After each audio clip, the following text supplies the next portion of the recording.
What's going on, guys? Mitch here. Today we're checking out the Specialized S-Works Power 143. This is the Mir 3D printed saddle that I actually got a pro version of this on, which one's that on? That's on the Athos.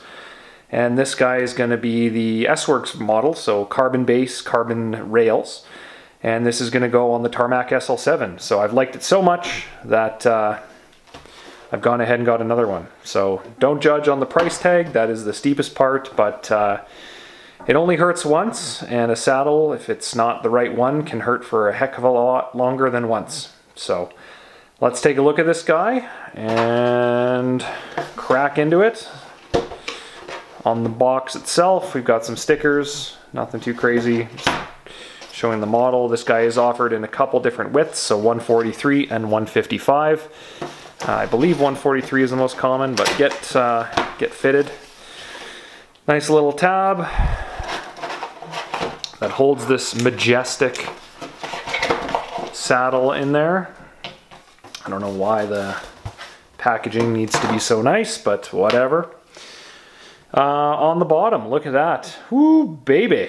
Nice and carbony. So let's take a look at the rail information here. So because it's not an oval rail, you need to be very careful with the style of seat post you're using. Hopefully you can kind of get this to focus. So it's, I believe, 7x9.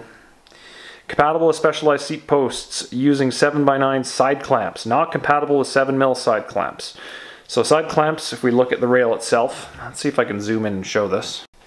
So if we're looking at the rail itself, this is not a round rail. This is 7x9. So meaning that it's 7mm wide this way and then 9mm top to bottom.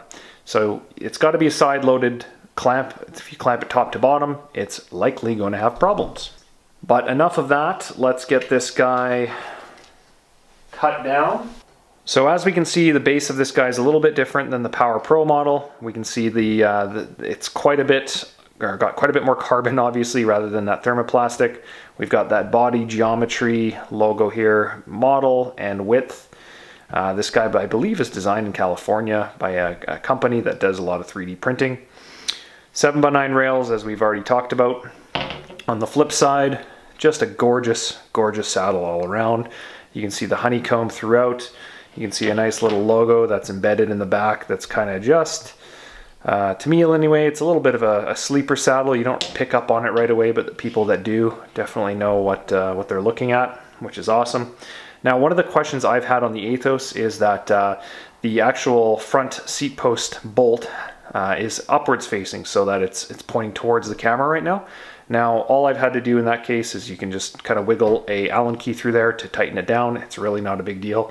People think that you can't move those around, and they certainly are, because let's be honest, you're sitting on this thing and it's flexing all over the place. So an Allen key that's going to be moving around inside there is not going to do any harm compared to riding on it. But that's the saddle. It looks fantastic. Nice profile on the side there. Hopefully the camera's picking that up. But I've had this guy on a couple different bikes, and I'm telling you, it is just fantastic. I will do another video explaining how to get a side rail mounted seat post swap on the Tarmac SL7. I have that kit, but that's the saddle itself. About 50-60 grams lighter than the Pro model, and 150 bucks more money. So that's kind of it.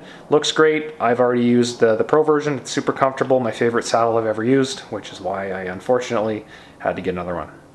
Any questions, leave them below. Otherwise, like, subscribe, share, all that good stuff. And until next time, I will catch you around the bend.